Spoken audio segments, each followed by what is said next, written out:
Hello and welcome to Newsmakers on CHCH Podcast. I'm Louie, and on today's show, I'm very pleased to be joined by the MPP for Niagara Falls and NDP critic for long-term care, retirement homes, and home care, Wayne Gates.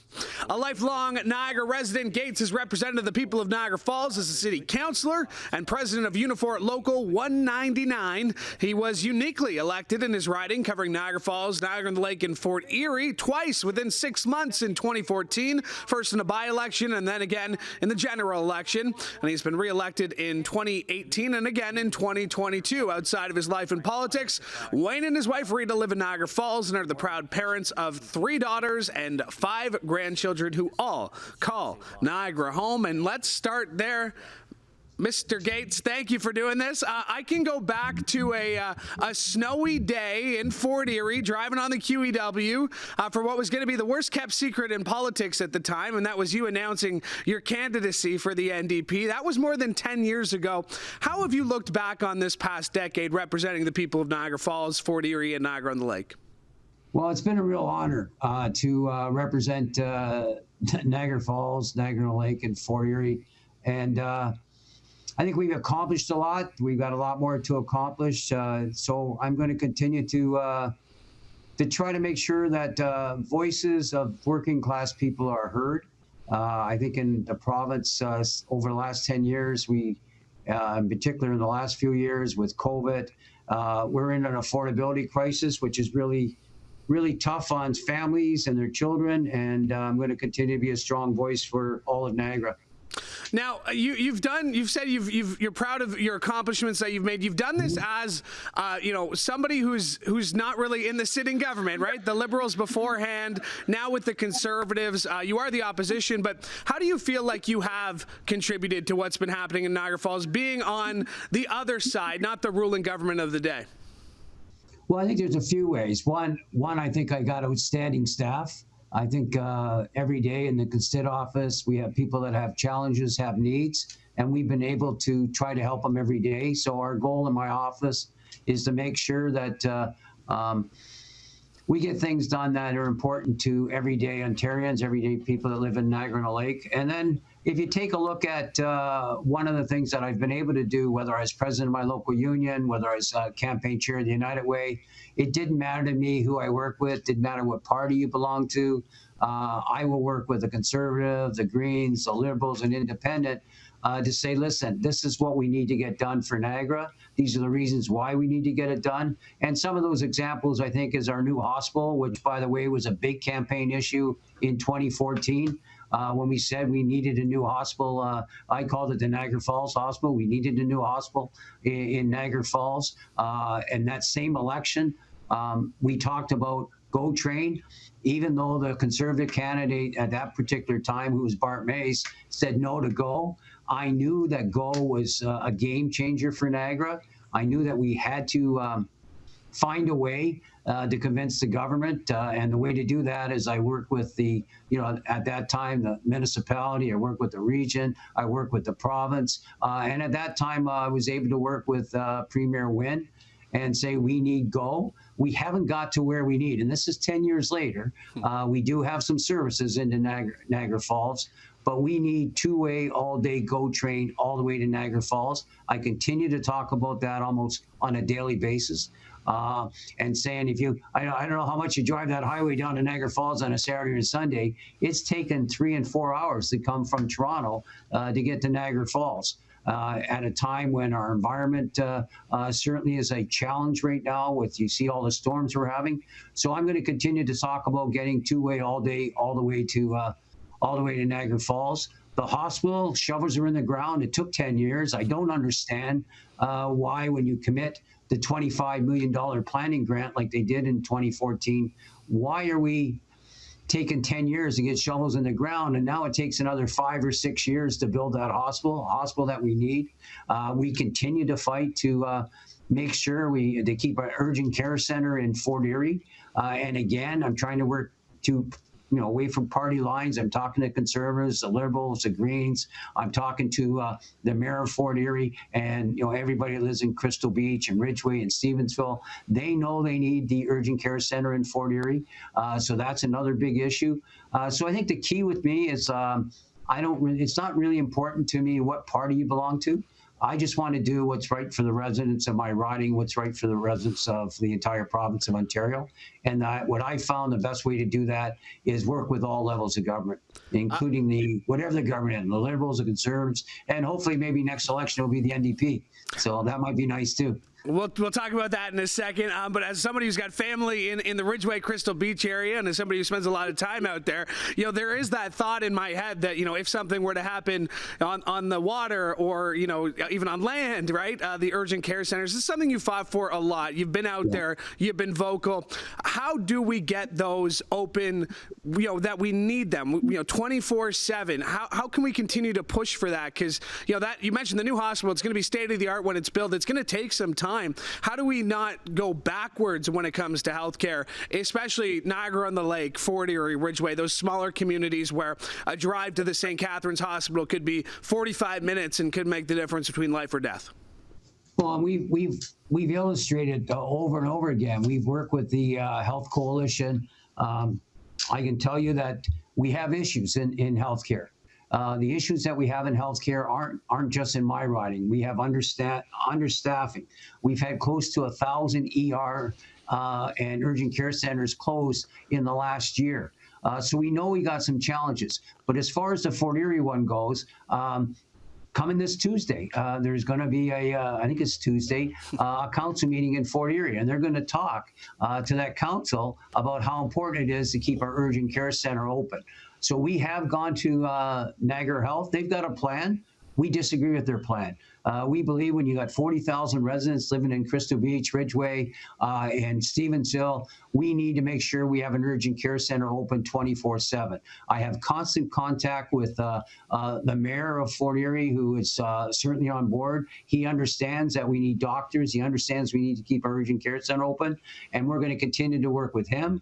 We're going to continue to put pressure on the Conservative government, because the reality is the minister can say to Niagara Health, open that up now, and it would happen overnight.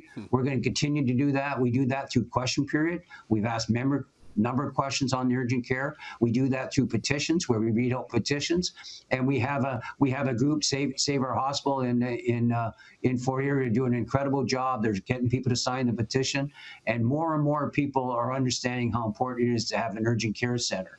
And Niagara Health and the government can say, well, you know what, you're getting a new hospital.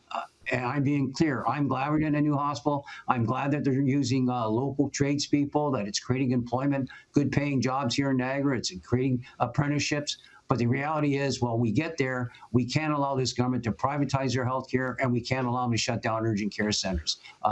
People need to have health care when they need it, where they need it, in a timely fashion. And we know, and you mentioned it as well, we know that if it wasn't for that urgent care center, we know that people would have died already.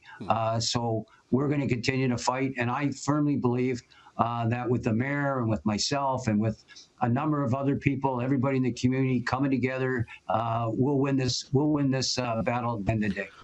Now, it's been a busy month for you. Earlier this month, you introduced a bill that would give support to caregivers. You mentioned health care, your way, how you want it, where you want it. And for a lot of people, that's home care. And for a lot of people, that's caregivers that don't get paid. How disappointed were you in the way that this bill was received by Queen's Park? And what are your next steps?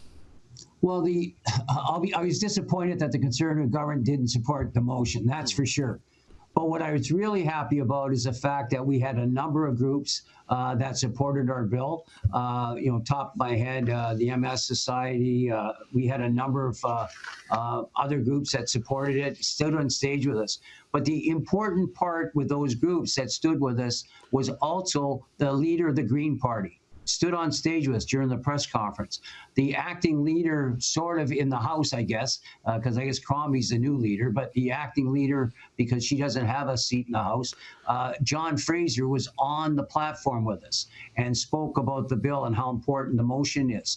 So again, when I'm talking about how do we win here, you've got to work together. You got to work across party lines. We know that we need a direct financial benefit to caregivers. We know that some people are losing their jobs because they're spending more time at home, so they end up losing their jobs, getting fired, quite frankly, by employers. We know that some are facing severe financial challenges because of the fact that they miss so much time. We know in Nova Scotia today they have a financial caregiver benefit. We also know by studies that have been done that if we just give $400 even a month, and I'm not saying that's the number, that will be decided during regulations and stuff, but let's say it's $400, we would save 7.6% of long-term care beds. And think about that. And we would save the government healthcare costs of $500 million. This isn't about Wayne Gates or the NDP. This is about what's right for Ontarians. And I firmly believe that I'm not going to give up. Yes, I'm disappointed. But I was disappointed when we didn't get our any GO train services. I didn't give up. We kept fighting. We continue to get more and more people to work with us. We did the same thing when they said no to a hospital. Here we have a hospital, got shovels in the ground, and we're going to continue to sign petitions. We're going to continue to go. We just went to the market in the new market, quite frankly, in Niagara Falls, and had people come and sign petitions. And I can tell you that more and more people, as they went into the market, they came right to our booth when they heard about the caregiver signing the petition. They were thrilled to sign it. They understood that their moms or dads or aunts or uncles or grandparents, as they age, they need caregiving, and we need to do a direct financial payment to them, just like Nova Scotia, just like PI's talking about it now, Manitoba's talking about it, and the federal government included some wording in it in the budget. I don't know where that's going to go. I don't think they've had the full debate on it. But we know that there is a real movement to get a direct financial benefit to caregivers who are suffering as they take care of our elderly. You mentioned kids, quite frankly. It's not just so old people that need caregivers, right? It could be some of our kids and our grandkids. You mentioned the MS Society, the Canadian Cancer Society, Alzheimer's Society as well, supporting your motion that, of course, didn't make it through Queen's Park. Let's talk about those Conservatives because they've had some scandals. The Greenbelt, they've had some reversals of decisions. There was the news on Friday, moving forward with the MZOs of the Therme Spa on Ontario Park lands. Despite that, they still maintain a general level of support in the province, about 40%, the latest poll. Why haven't the NDP been able to make stronger gains with all this stuff going on with the PCs? Why are the NDP where they're at right now? Well, we have to concentrate on what's important to Ontarians. We need to be a strong voice. I want to be a strong voice, and the strong voice is the number one issue facing Ontarians today is affordability. People cannot afford to pay for their food. They can't afford to rent a home, quite frankly, or buy a house. They can't afford to put gas in their car. They're the number one issue. And I think we have to talk a lot more about affordability. I think we're doing a great job on highlighting the fact that this government is privatizing our health care. We're doing a great job on exposing agency nurses that are taking public dollars out of our public healthcare system, where they're getting these companies are charging between $150 to $300 an hour to get a nurse. Again, that money comes out of our publicly funded, publicly delivered healthcare system. So as a party, we have to continue to talk to the residents, continue to do what I'm doing, continue to go to markets, talk to people, have the debate, let people talk to us, say what's important to you. And I can tell you everywhere I go, it's affordability. And I think at some point in time that the Ford government will be held accountable when people quite frankly, they can't buy food to feed their families. Their seniors are not taking all their medications because they can't afford their medication. There's so much going on in the province of Ontario. So to answer your question, we just have to continue to talk about what's important to Ontarians. And I think you'll see that our numbers will continue to improve. You mentioned wanting to be a big voice and wanting to be a loud voice. You had thought about maybe running for the leader of the NDP. Marit Stiles, of course, the leader now, ran unopposed. You mentioned debate there. I'm not questioning, whether or not you support Marit Stiles. I think that's a ridiculous question to ask you here. But is there any regret for that campaign being a one-horse race? We saw what the Liberals did. Bonnie Crombie, lots of money money raised. Do you think it was a mistake to have the one-horse race in the NDP leadership race a few years ago? I think it would have been great if we had more than one candidate. I think I agree with you. I think that gives you an opportunity to get exposure. Why not you, though? Why not you? Why didn't you decide to do it? Well, I'll tell you the real reason why I didn't do it is that I have a beautiful wife. I have 3 wonderful daughters, and I have 5 grandkids. And when we sat down and talked about it, I can tell you I wanted to do it. I believe I'm a very strong voice. I think we do extremely well in the province of Ontario. I think I do well as a leader. But at the end of the day, family comes first. And in my case, when I sat down with my wife, we couldn't get to an agreement where she was going to support me being not home very often. I'm not home that much now. It would have been worse. And I think it's important to make sure that if I'm going to become leader, or if I'm going to run for an MPP or the United Way chair, that you have the full support of your family and your daughters and your grandkids.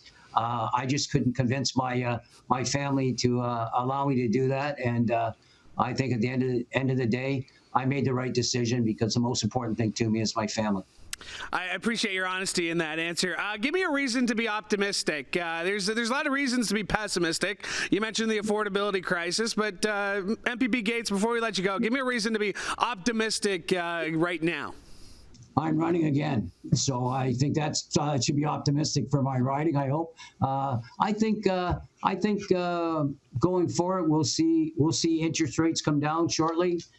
So I'm hoping that that's going to be optimistic. The fact that we were able to learn that if you put pressure on government, they will change their mind. And the perfect example is the Greenbelt.